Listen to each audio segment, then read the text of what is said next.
La mañana del 14 de marzo amaneció nublada en Alvarado, Veracruz. El viento del Golfo soplaba húmedo y salado, arrastrando el olor a pescado fresco y diésel que caracterizaba al pequeño puerto. Javier Mendoza, de 42 años, se levantó a las 4 de la madrugada como cada día desde que tenía 16. Su esposa, Rosa, ya había preparado café y tortillas calientes.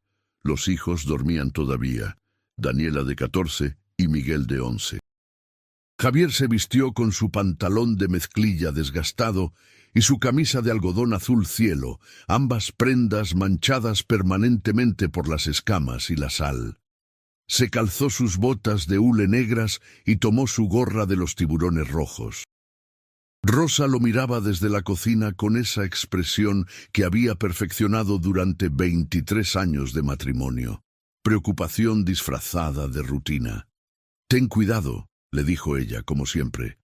«Siempre tengo cuidado», respondió él, también como siempre.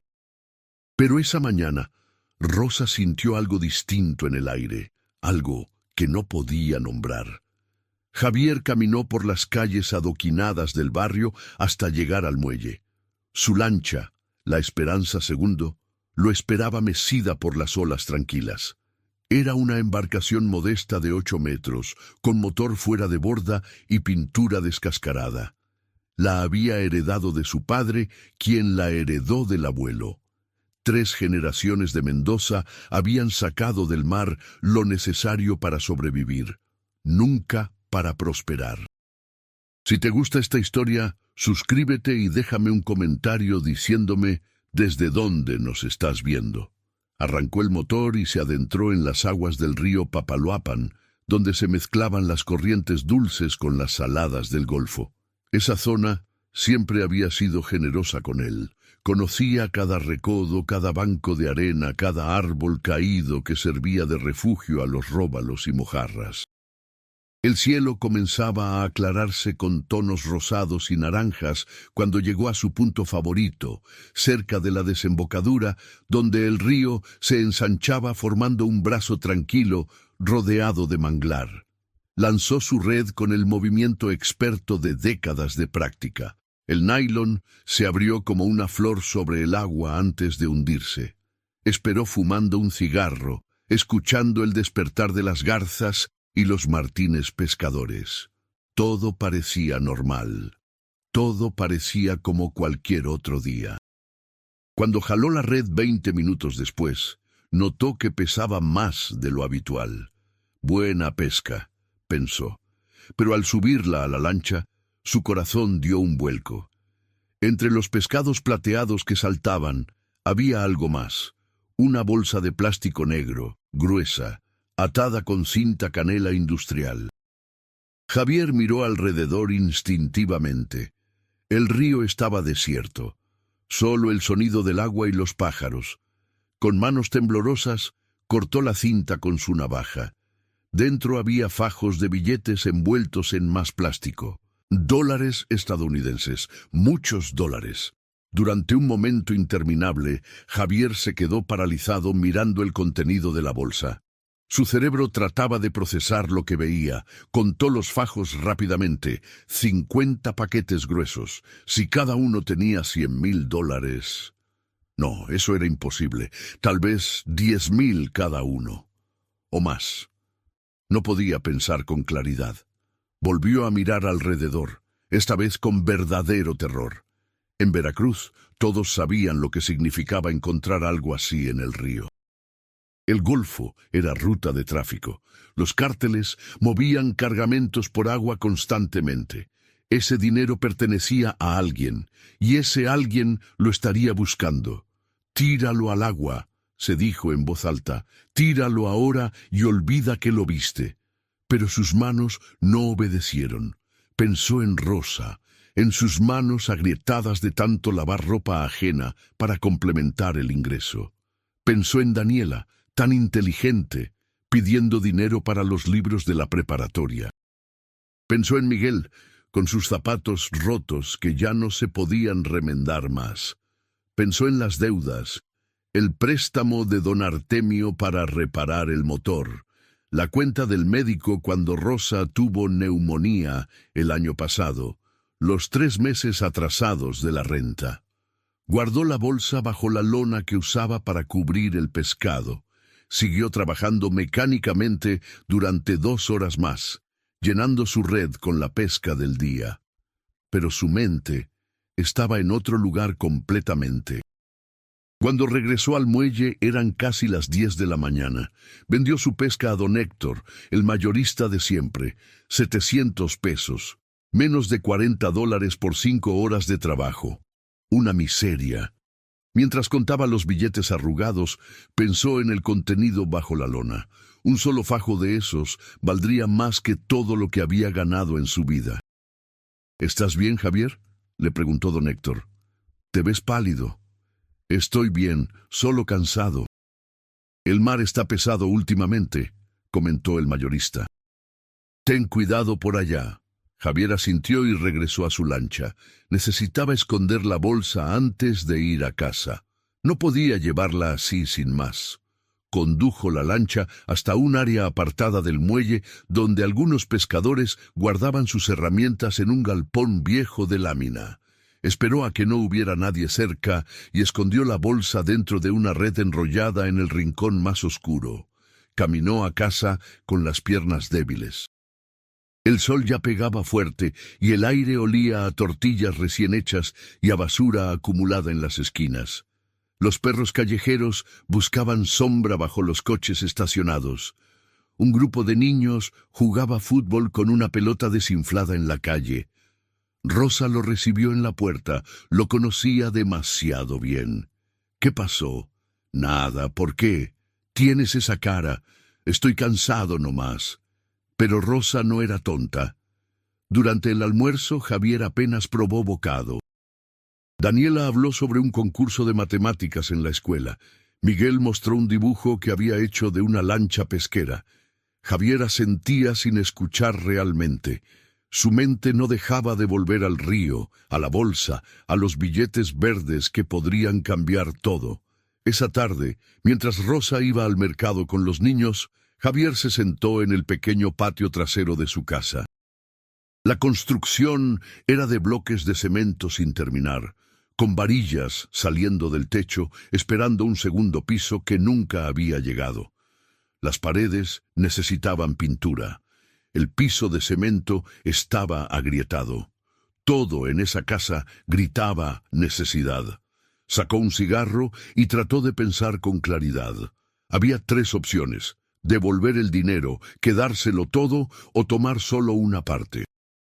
Devolver el dinero significaba contactar a la policía, y en Veracruz eso era casi lo mismo que contactar al cartel directamente. La mayoría de los comandantes estaban en la nómina. Quedárselo todo era suicidio. Si alguien lo descubría, si alguien sospechaba, lo matarían a él y a su familia sin pensarlo 2 veces. Había visto suficientes cuerpos colgados en puentes y bolsas negras tiradas en terrenos baldíos para saber cómo funcionaban las cosas. Pero tomar una parte, una cantidad pequeña que nadie notaría, tal vez $50,000, tal vez menos. Lo suficiente para salir de las deudas, comprar un motor nuevo, pagar la escuela de los niños, y luego tirar el resto al agua, donde el río se lo llevaría mar adentro para siempre. Esa noche no pudo dormir. Rosa respiraba suavemente a su lado, pero él miraba el techo contando grietas. A las 3 de la mañana se levantó y salió al patio a fumar. Las estrellas brillaban frías y distantes. Escuchó ladridos de perros a lo lejos y el rumor constante del tráfico en la carretera federal. Al día siguiente regresó al río como siempre, pero esta vez con un propósito diferente. Antes de lanzar sus redes, fue al galpón y revisó la bolsa. Todavía estaba ahí, húmeda pero intacta. Con manos temblorosas la abrió y sacó 5 fajos. Los metió en una bolsa de plástico más pequeña y la escondió dentro de su caja de herramientas en la lancha.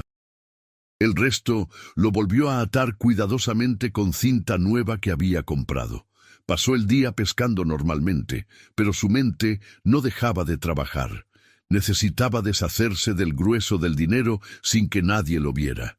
Esperó hasta el atardecer, cuando el río se teñía de morado y naranja. Condujo su lancha hasta la zona más profunda, donde la corriente era más fuerte. Allí, mirando una última vez la bolsa que contenía probablemente $4,5 millones, la lanzó al agua. La bolsa se hundió rápidamente, tragada por el río marrón. Javier sintió simultáneamente alivio y arrepentimiento tan intensos que tuvo que agarrarse del borde de la lancha. Acababa de tirar más dinero del que vería en 100 vidas. Pero también acababa de salvar su vida y la de su familia. Regresó al muelle con el corazón martilleando. Los 5 fajos que había guardado pesaban como piedras en la caja de herramientas. Necesitaba un plan para cambiarlos sin levantar sospechas. No podía simplemente ir a un banco y depositar $100,000. Las autoridades hacían preguntas, y las preguntas eran peligrosas. Durante los siguientes días, Javier mantuvo su rutina exactamente igual.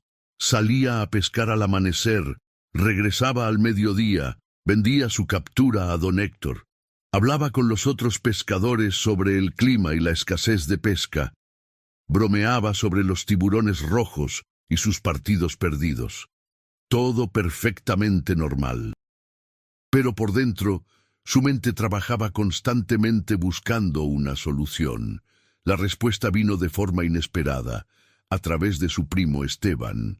Esteban trabajaba en Boca del Río, en un hotel grande de la zona turística, como supervisor de mantenimiento. Un viernes por la noche, durante una reunión familiar en casa de la tía Consuelo, Esteban mencionó casualmente que el hotel siempre necesitaba dólares para los turistas que querían cambiar dinero. El gerente me pregunta a veces si conozco a alguien que quiera vender dólares, dijo Esteban, sirviéndose más pozole. Hay gente que prefiere cambiar efectivo en lugar de usar cajeros.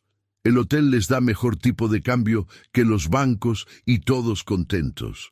Javier sintió que el corazón se le aceleraba. Trató de sonar casual. ¿Y eso es legal? Claro. Es un servicio que el hotel ofrece. Tienen todos sus permisos. ¿Por qué? Por nada. Simple curiosidad. Pero Rosa lo había notado. Siempre lo notaba. Esa noche, mientras regresaban caminando a su casa bajo las luces amarillentas de los postes, ella lo tomó del brazo. ¿Qué está pasando, Javier? Él siguió caminando sin responder. Te conozco desde que tenías 18 años, continuó Rosa. Sé cuando algo te está comiendo por dentro. ¿Qué es? Se detuvieron bajo un árbol de mango, lejos de las miradas. Los niños iban adelante, entretenidos con sus teléfonos prestados. Javier miró a su esposa, a esa mujer que había envejecido antes de tiempo por el trabajo y las preocupaciones, y tomó una decisión. Encontré algo en el río. ¿Qué cosa? Dinero. Rosa palideció incluso bajo la luz tenue. ¿De quién? No sé. Estaba en el agua. ¡Ay, Dios! ¿Cuánto? Mucho. Pero lo tiré casi todo. Solo guardé un poco, lo suficiente para las deudas y la escuela. Rosa se llevó las manos a la cara. Durante un largo momento no dijo nada. Javier podía ver las emociones cruzando su rostro: miedo, sorpresa, esperanza, más miedo. ¿Nadie te vio? Nadie. ¿Estás seguro? Seguro. ¿Y si vienen a buscarlo? No lo buscarán. Ya no existe. El río se lo tragó. Rosa respiró profundo varias veces, tratando de calmarse. ¿Cuánto guardaste? $100,000. Ella ahogó un grito. Miró alrededor como si alguien pudiera haberlos escuchado. Eso es más de 2 millones de pesos. Lo sé. Javier, si alguien se entera. Nadie se va a enterar. Voy a cambiarlos poco a poco en el hotel donde trabaja Esteban. 5,000 cada vez. Diremos que los ahorré trabajando en los barcos camaroneros esos meses que estuve fuera el año pasado. Mucha gente guarda dólares. No es raro. Rosa lo miró fijamente a los ojos, buscando certeza, buscando la tranquilidad de que no estaba cometiendo un error fatal. «Prométeme que tiraste el resto. Te lo prometo. Prométeme que nadie te vio». «Lo prometo». Ella asintió lentamente, aunque el miedo no desapareció de su rostro. Durante las siguientes semanas, Javier ejecutó su plan con cuidado meticuloso. Cada viernes, después de vender su pesca, iba al hotel en Boca del Río con $5,000 escondidos en un sobre dentro de su mochila. Le decía a Esteban que necesitaba cambiar dólares que había ahorrado. Esteban lo presentaba con el gerente, un hombre gordo llamado Señor Valenzuela, que usaba trajes baratos y demasiada loción. El intercambio se hacía en la oficina, rápido y profesional. Javier salía con pesos mexicanos en su billetera y el corazón latiendo rápido hasta que se alejaba varias cuadras del hotel. Con el dinero, poco a poco, comenzó a cambiar su vida de forma cuidadosa. Primero pagó la deuda con don Artemio, luego la cuenta del médico, luego los 3 meses atrasados de renta. Cada pago lo hacía con billetes usados, nunca con denominaciones grandes, siempre con una historia preparada sobre trabajos extras, una buena temporada de pesca, propinas de turistas. Compró uniformes nuevos para los niños, zapatillas deportivas de verdad, no imitaciones del mercado. Pagó por adelantado 1 año de colegiatura en la preparatoria para Daniela. Llevó a Rosa a cenar a un restaurante decente por primera vez en años. Nada ostentoso, nada que llamara la atención, pero lo suficiente para que la familia sintiera que finalmente podían respirar. Sin embargo, la paranoia nunca lo abandonó completamente. Cada vez que veía una patrulla, su corazón se aceleraba. Cada vez que alguien desconocido preguntaba por él en el muelle, sentía pánico. Escuchaba las noticias obsesivamente, buscando reportes sobre dinero perdido, sobre operativos del cartel, sobre cuerpos encontrados. Pero no había nada. El río había guardado su secreto.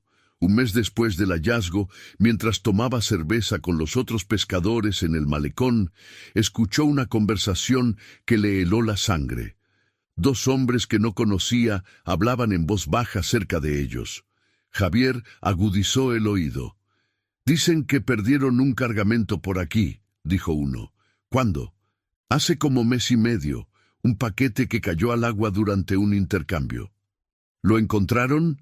«No. La corriente se lo llevó. Ya ni lo buscan». «¿Cuánto era?»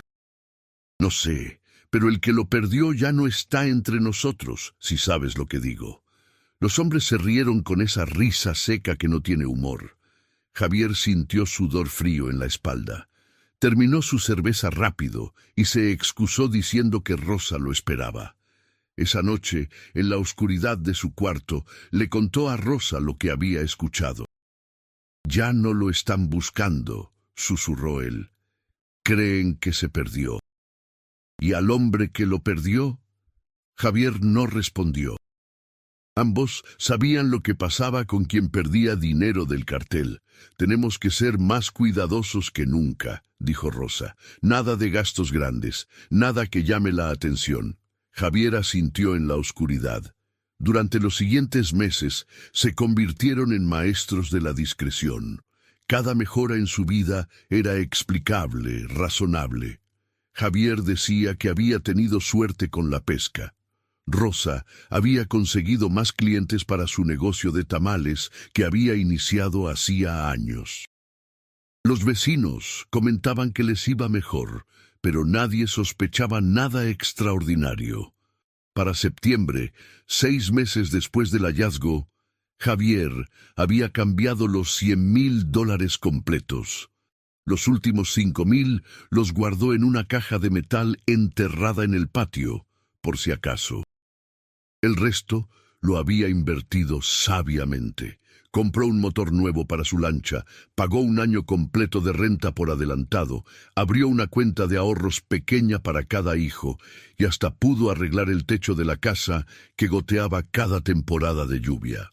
Una tarde lluviosa de octubre, mientras esperaba que pasara una tormenta refugiado en su lancha, Javier sacó una libreta vieja y escribió todo lo que había pasado. Cada detalle, cada fecha, cada decisión. No sabía por qué lo hacía. Tal vez necesitaba sacarlo de su cabeza y ponerlo en papel. Tal vez quería que alguien supiera la verdad algún día. O tal vez solo necesitaba enfrentar lo que había hecho. No había matado a nadie, no había robado a nadie que importara. Solo había encontrado algo que el río le dio y había tomado lo suficiente para salvar a su familia. Cuando terminó de escribir, leyó las páginas bajo la luz tenue de su lámpara de mano. La historia parecía irreal, como si le hubiera pasado a otra persona. Guardó la libreta en una bolsa de plástico y la escondió bajo las tablas sueltas del piso de su lancha, junto con fotos viejas de su padre y su abuelo pescando en el mismo río. La tormenta pasó y el cielo se aclaró. Javier arrancó el motor nuevo, que sonaba suave y potente comparado con el viejo que tosía y se apagaba cada 2 minutos. Condujo de regreso al muelle mientras el sol se ponía rojo sobre el golfo. Las garzas volaban en formación hacia sus nidos. Los pelícanos se zambullían buscando la última pesca del día. En el muelle, don Héctor lo esperaba para comprar su captura. «Buena pesca hoy», dijo el mayorista pesando los cubos. «Regular nomás. Te ves bien, Javier. Más tranquilo que antes». Javier sonrió mientras recibía los billetes arrugados. 800 pesos, menos de $40. Lo mismo de siempre. Pero ya no le pesaba como antes, porque sabía que en su casa había comida, que sus hijos tenían zapatos nuevos, que Rosa podía dormir sin preocuparse de qué cuenta vencía mañana. Caminó a casa por las calles familiares mientras caía la noche. Los vendedores ambulantes ofrecían elotes y chicharrones. Una señora vendía flores marchitas en la esquina. Los taxis piratas tocaban el claxon buscando pasajeros. Todo igual que siempre, pero para Javier todo había cambiado. Rosa lo esperaba con la cena lista, pescado frito, arroz y frijoles. Los niños hacían tarea en la mesa del comedor. Daniela estudiaba álgebra, sus lentes nuevos reflejando la luz del foco. Miguel dibujaba márgenes en su cuaderno con regla nueva. Escenas mundanas de una vida ordinaria que ahora podían vivir sin la presión constante de la pobreza extrema. Esa noche, después de que los niños se fueron a dormir, Javier y Rosa se sentaron en el patio trasero. El aire olía a lluvia fresca y a las flores de bugambilia del vecino. Compartieron una cerveza en silencio, escuchando los grillos y el tráfico distante. ¿Valió la pena?, preguntó Rosa de repente. Javier pensó en la pregunta. Pensó en los meses de paranoia, en las noches sin dormir, en el peso constante del miedo.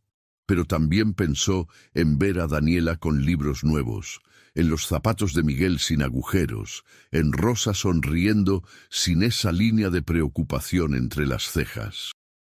Sí, respondió finalmente, valió la pena.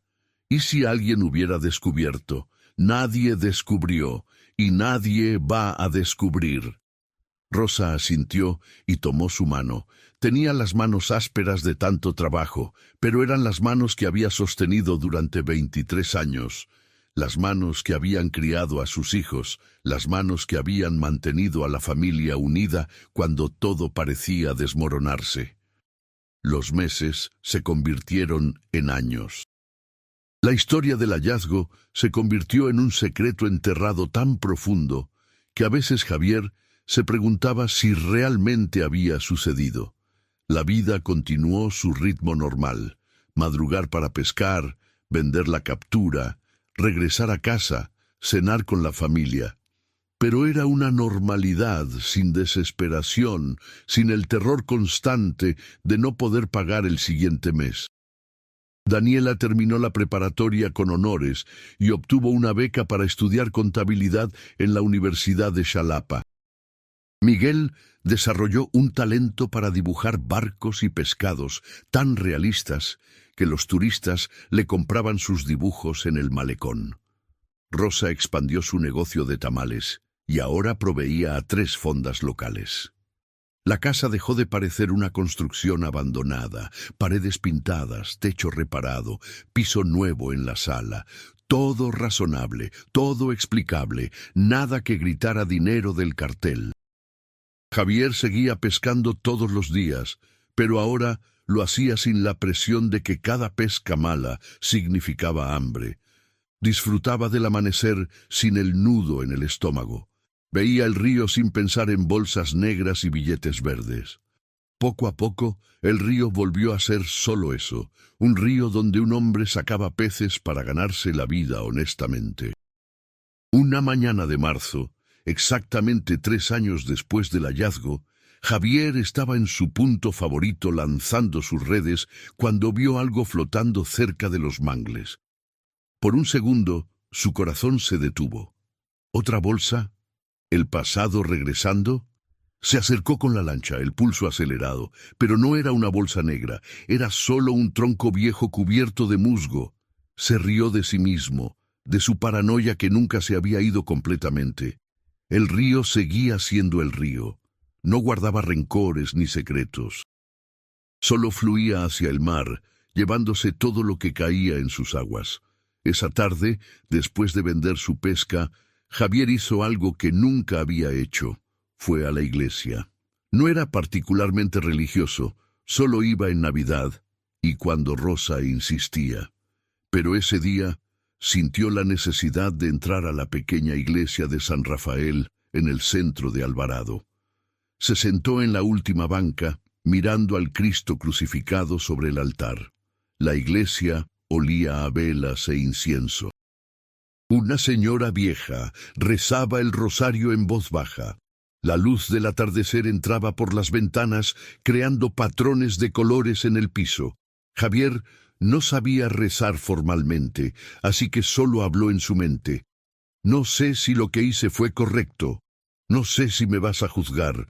Pero salvé a mi familia, les di lo que necesitaban. No lastimé a nadie que no lo mereciera. El dinero venía de cosas malas, es verdad, pero lo usé para cosas buenas. ¿Eso cuenta para algo? No recibió respuesta, pero tampoco la esperaba. Se quedó sentado en el silencio de la iglesia durante media hora, y cuando salió, sintió algo parecido a la paz. Los años siguieron pasando. Daniela se graduó de la universidad y consiguió trabajo en una firma de contabilidad en Veracruz, Puerto. Miguel ganó una beca de arte y estudió diseño gráfico. Rosa abrió un pequeño local para vender sus tamales y cochinita pibil. Javier siguió pescando, ahora con ayuda de 2 jóvenes del barrio a quienes les pagaba un salario justo. La familia Mendoza prosperó modestamente, sin lujos excesivos, pero con dignidad y sin deudas. Los vecinos pensaban que habían tenido suerte y trabajo duro. Los amigos comentaban que Javier había sido inteligente con sus ahorros. Nadie sospechaba nada más. En el 10º aniversario del hallazgo, Javier tenía 52 años. Su cabello era completamente gris y su espalda le dolía en las mañanas frías, pero seguía saliendo a pescar casi todos los días porque era lo que sabía hacer, lo que su padre le había enseñado, lo que llevaría en la sangre hasta el día que muriera. Una tarde, mientras reparaba redes en el patio de su casa, llegó un hombre que no conocía. Era joven, tal vez 30 años, con aspecto de ciudad, jeans caros, camisa de marca, reloj llamativo. Javier sintió el viejo miedo despertando en su pecho. ¿Javier Mendoza?, preguntó el hombre. Sí, soy periodista. Estoy haciendo un reportaje sobre los pescadores del Golfo. Me dijeron que usted lleva muchos años en esto. El miedo se transformó en alivio, pero Javier mantuvo la cautela. Toda mi vida. ¿Le importaría responder unas preguntas? Es para un artículo sobre cómo han cambiado las cosas en los últimos años. Javier accedió con cuidado. El periodista preguntó sobre la pesca, sobre los cambios en el río, sobre cómo era antes y cómo era ahora. Preguntas seguras, normales. Javier respondió honestamente sobre todo, excepto sobre una cosa. Nunca mencionó una mañana nublada de marzo, 10 años atrás, cuando su red sacó algo más que peces. Al final de la entrevista, el periodista le preguntó, si pudiera cambiar algo de su vida, ¿qué sería? Javier pensó en la pregunta mientras miraba su casa reparada, su lancha nueva, sus redes bien mantenidas. Pensó en Daniela con su título universitario, en Miguel estudiando arte, en Rosa sonriendo en su negocio exitoso. Nada, respondió finalmente. No cambiaría nada. Y era verdad.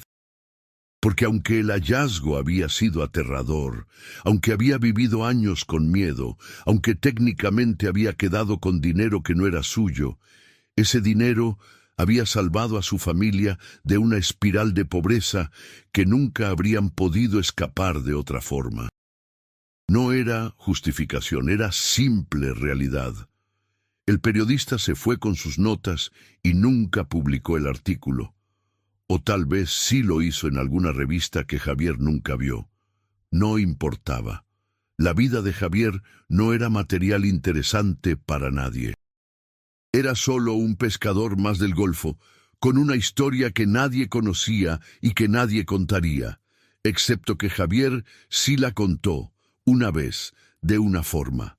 En su cumpleaños 60, cuando sus hijos y nietos se reunieron para celebrar, Daniela le preguntó, «Papá, ¿cuál es el secreto de tu vida? ¿Cómo lograste sacarnos adelante cuando todo estaba tan difícil?»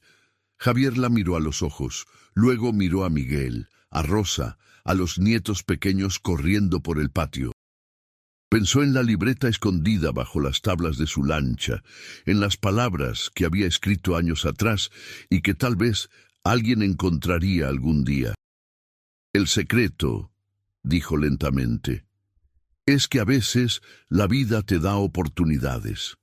Y tienes que ser lo suficientemente valiente para tomarlas, pero lo suficientemente sabio para saber cuándo parar». «Eso es muy vago, papá», rió Daniela.